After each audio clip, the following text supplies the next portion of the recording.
La entrevista a la carta, lo puntual y noticioso, en diálogo directo con los protagonistas de los hechos. Nos acompaña a esta hora en la línea telefónica María Paula Romo, ministra del Interior y secretaria de Gestión de la Política encargada. ¿Cómo está, señora ministra? Buenas tardes, bienvenida. Buenas tardes, muy bien, muchas gracias. Bueno, la pregunta de cajón es por esta opinión de Mae Montaño en el sentido de que la Asamblea Nacional necesita una real independencia, que deje de estar ligada al Poder Ejecutivo. ¿Qué opina usted? Sí, le responderé enseguida, permítame solamente ampliar una información, o más bien dicho, claro corregirla, sí, que la escuché mientras ustedes anunciaban las noticias hace unos minutos, sobre la detención de los estudiantes el día de ayer. Fueron detenidos 4 estudiantes y fueron acusados por una contravención de primera clase el día de ayer. La sanción que recibieron fue pedir disculpas públicas porque golpearon agentes del orden a los policías del Ecuador. Ayer durante la audiencia pidieron esas disculpas y 3 de los 4 fueron liberados. Creo que esto es importante porque miré que estaba circulando la noticia de que habían sido apresados y acusados de terrorismo, lo que no es exacto. Una sola persona fue detenida por un ataque ya por la espalda a la Policía Nacional, y ahí la contravención tiene una diferencia, es ataque, resistencia y lesión. En este caso fue una audiencia diferente y la persona fue excarcelada esta misma mañana y se le ha pedido presentarse periódicamente porque la Fiscalía está siguiendo un proceso, por lo tanto el juez ha dicho de la presentación periódica. Creo que es importante. Perfecto. La noticia. Ustedes hace un momento anunciaban que los detenidos se encontraban privados de libertad. En realidad 3 de los 4 fueron liberados el día de ayer y el otro esta mañana. Todos han sido procesados por temas menores que son correspondientes con la falta que cometieron, básicamente altercados vandálicos el día de ayer, y en el caso de uno de ellos una agresión directa a un policía. Aprovechando esta información que usted nos da, ministra, aprovechando esta información que usted nos da, quisiera consultarle porque ellos están anunciando que las protestas van a continuar. Sin duda podría darse otra vez estos enfrentamientos con la fuerza pública porque no los dejan manifestarse, dicen los estudiantes. Entonces la pregunta ¿es posible tomar una decisión en torno a este acuerdo ministerial que ratificó la reducción de los ingresos de los estudiantes o la situación va a quedar allí? A ver, dos cosas por su pregunta. En primer lugar, cualquier protesta, cualquier manifestación contra el gobierno no conlleva necesariamente detenciones. Sin embargo, si hay violencia o se impide la circulación libre de las personas, ya sea en la calle o a través de los vehículos, entonces la policía tiene que garantizar y abrir la vía. Entonces, cualquier protesta no necesariamente tiene una respuesta policial. La respuesta policial solamente llega cuando se impide los derechos de otras personas o cuando se ataca propiedad pública o privada, sea en este caso o en cualquier otro caso. En esta ocasión, pues los acontecimientos se dieron en Guayas y el gobernador del Guayas está también siguiendo con más cercanía física el tema. Yo estoy en contacto con él desde el día de ayer. El problema no son las protestas o el manifestar un desacuerdo. El problema es que se haga con violencia contra las personas o las cosas. Entonces, eso es lo primero. Lo segundo, me parece muy importante el mirar el antecedente de esto. El Ministerio de Salud Pública tiene presupuestado un estipendio. No es un salario, pues los médicos reciben otro salario que es muy superior. No es un salario, es un estipendio, una especie de beca que se paga a cambio de que los estudiantes de medicina realizan una práctica que se llama internado rotativo en los hospitales del país. Entonces, el Ministerio de Salud tenía presupuestados, le voy a hablar de memoria, más o menos 14 millones para realizar estas prácticas según las personas que las universidades habían reportado. Una sola universidad presenta 1,000 internos más de lo que estaba planificado. En total en el país se presentaron más de 2,000 internos rotativos adicionales a los que se habían planificado y por lo tanto se habían presupuestado. Ustedes seguramente vieron en los medios de comunicación también los desmanes cuando los internos intentaban obtener cupos porque no estaba planificado su internado rotativo. porque las universidades se excedieron en la cantidad de envíos, en la cantidad de personas que permitieron llegar a este momento, que estaba por encima de lo planificado. Frente a esta realidad, 2.000 internos adicionales, el Ministerio de Salud, en conversación también con las universidades, lo que se plantea es abrir nuevos cupos para que todos puedan hacer sus prácticas, pero para lograrlo tenía que reducir el estipendio o beca que reciben los estudiantes. Le debo decir la verdad, yo que tengo médicos alrededor, mis hermanos son médicos, mis padres son médicos, la ministra de Salud, lo conversamos, todos creímos que para los estudiantes era mucho mejor el tener la oportunidad de hacer su internado rotativo, pase lo que pase, porque de lo contrario habría que acumular la lista para el próximo año. Y son jóvenes que ya tienen muchos años estudiando medicina y que demorarían 1 o 2 años más su graduación. Es en este sentido que se hizo la reducción del estipendio. Esto es lo que está en debate en este momento. Creo que es importante también que las universidades asuman una responsabilidad. Lo estamos hablando con la ministra de Salud, estamos buscando alternativas financieras, pero creo que también hay que mirar el origen del problema. El gobierno trató de resolver un problema originado por las universidades al enviar 2.000 personas no planificadas, y para hacerlo se vio en la necesidad de revisar el monto del estipendio. Eso es lo que ha sucedido. Por supuesto, comprendemos si es que la expectativa de los estudiantes era recibir otro monto en sus becas, pero también les pedimos que participen en la búsqueda de soluciones, y que las universidades a su vez asuman la responsabilidad de no haber planificado este número y que solamente le están trasladando al gobierno y al Ministerio de Salud en forma de protesta. Muy bien. Hasta allí el tema. Vamos ahora a materia legislativa, porque ya la Asamblea Nacional tiene nuevas autoridades. Como secretaria de Gestión de la Política, quisiera que usted se pronuncie frente a estas críticas que hablan de la falta de independencia que seguiría con el nuevo presidente de la Asamblea Nacional, y pues que hay asambleístas como Maya Montaño que consideran que debe ser independiente. Sí, la Asamblea es un organismo distinto al Ejecutivo, evidentemente. Cada poder del Estado tiene sus propias funciones, pero la Asamblea también es un organismo político y hay una bancada, la más numerosa. La señora Maya Montaño en este momento no pertenece a ninguna bancada, entonces hay una bancada que tiene una representación de 40 personas que creo es legítimo pretendan la conducción de la Asamblea Nacional. Y se ha logrado sin desconocer la proporción con la que cada fuerza política también hace parte de la Asamblea. Se eligió una directiva conformada por distintos sectores políticos, presidentes, 2 vicepresidentes. Entiendo yo, de lo que conozco, que las comisiones también se van a organizar en ese mismo sentido democrático. Habrá comisiones conducidas por distintos partidos políticos. Esa es una Asamblea Nacional independiente de la política.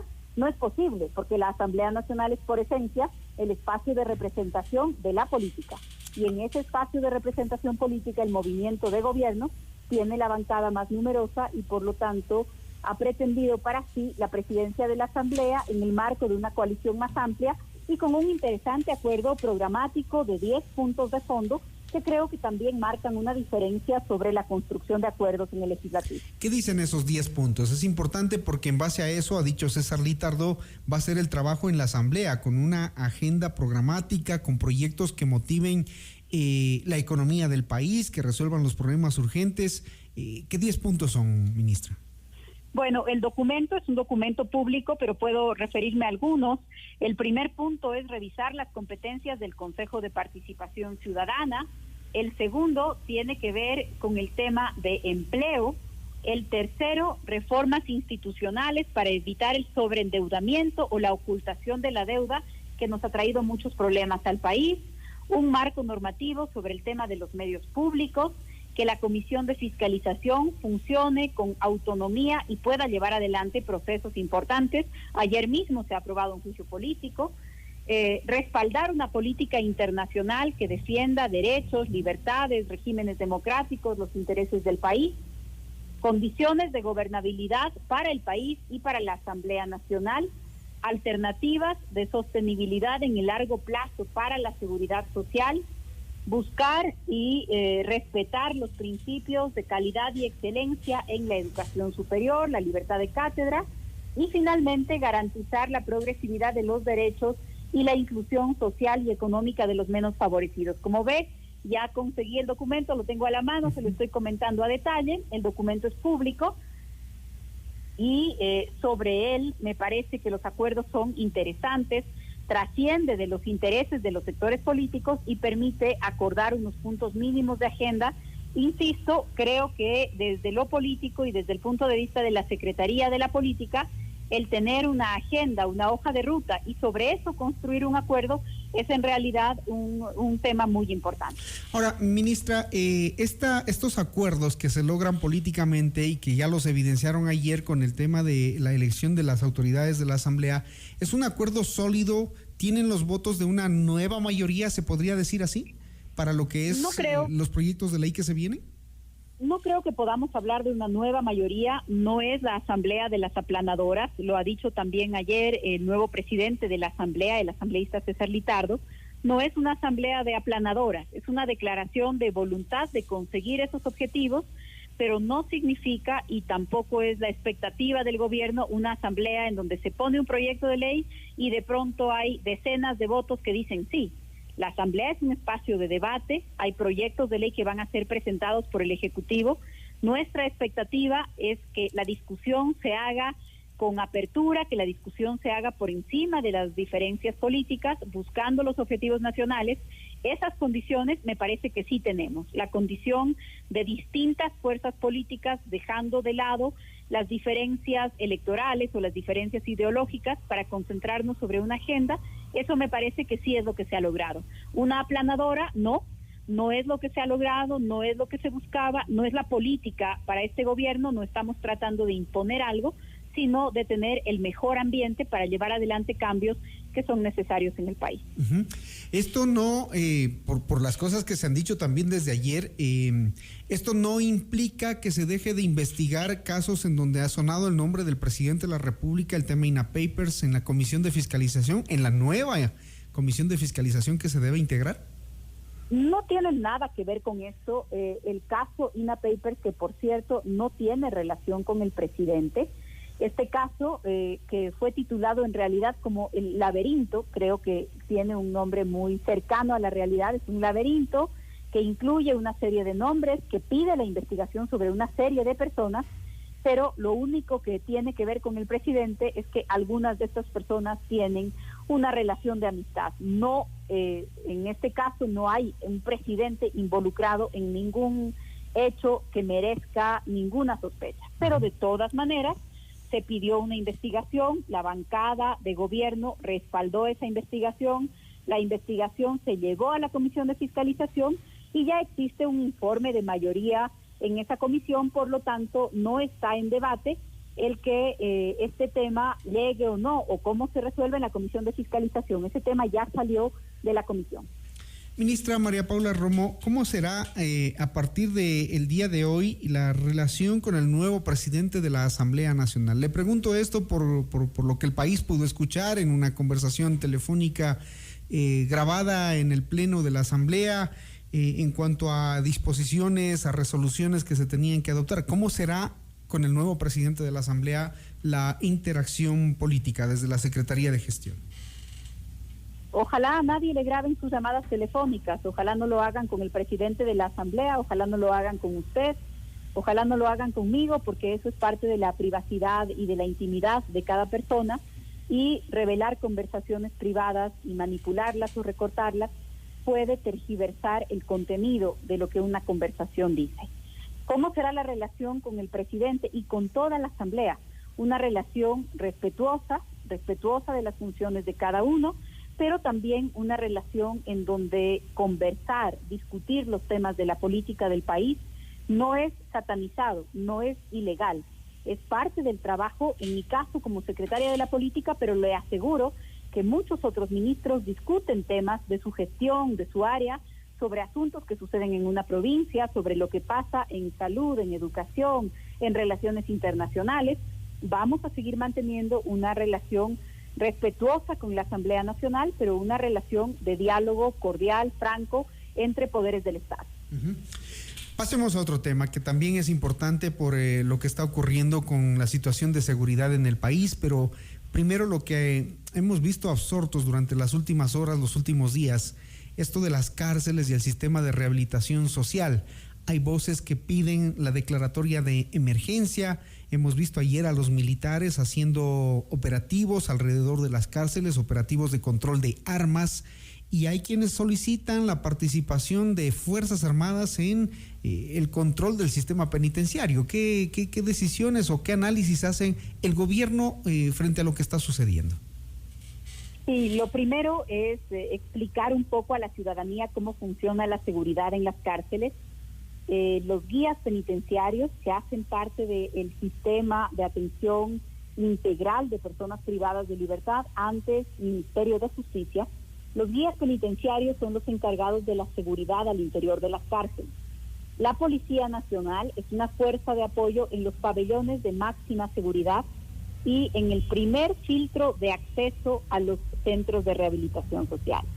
¿Qué se está discutiendo? Se está discutiendo un posible apoyo de Fuerzas Armadas en el perímetro principal, en el primer perímetro, en el primer filtro de las cárceles, porque eso nos permitiría que 1.500 policías, más o menos, que están destinados a esa tarea, puedan ingresar y apoyar el trabajo de guías penitenciarios en el interior de las cárceles al ser relevados de la responsabilidad del perímetro, del primer circuito de seguridad de las cárceles.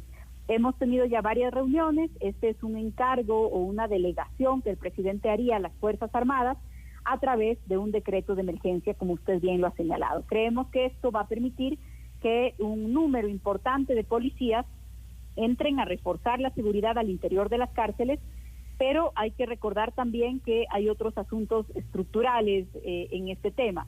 Hay más o menos 40% de sobrepoblación penitenciaria ya. Es un crecimiento en la población penitenciaria que se ha dado en los últimos años y eso nos obliga a mirar otras soluciones también. La llegada de flamantes alcaldes a los municipios, alcaldes que además están poniendo en debate los temas de seguridad, podría, por ejemplo, llevarnos a discutir la participación o la corresponsabilidad de esos municipios en la construcción y la sostenibilidad, por ejemplo, de centros de detención provisional, lugares de detención antes de que las personas pasen a los centros regionales que tenemos en el país, como un ejemplo. Pero insisto, nosotros realizaremos una tarea de apoyo. La responsabilidad le pertenece al ex Ministerio de Justicia, ahora Secretaría de Atención Integral de Personas Privadas de Libertad. ¿Cuándo habrá ese decreto de emergencia, ministra? Entiendo yo que el decreto está listo, que lo está revisando la Secretaría Jurídica de la Presidencia y se trata básicamente de revisiones de forma y de constitucionalidad. De todas maneras, las Fuerzas Armadas están ya apoyando en algunas tareas en los accesos de las cárceles. Muy bien, entendemos que tiene una agenda apretada, queremos agradecerle, hasta ahí nos quedamos en el diálogo, habrá otra oportunidad sin duda para poder conversar con usted sobre otros temas. Muchísimas gracias, ministra. Gracias a ustedes, buenas tardes. María Paula Romo, ministra del Interior y secretaria de Gestión de Política encargada aquí en Notimundo a la Carta.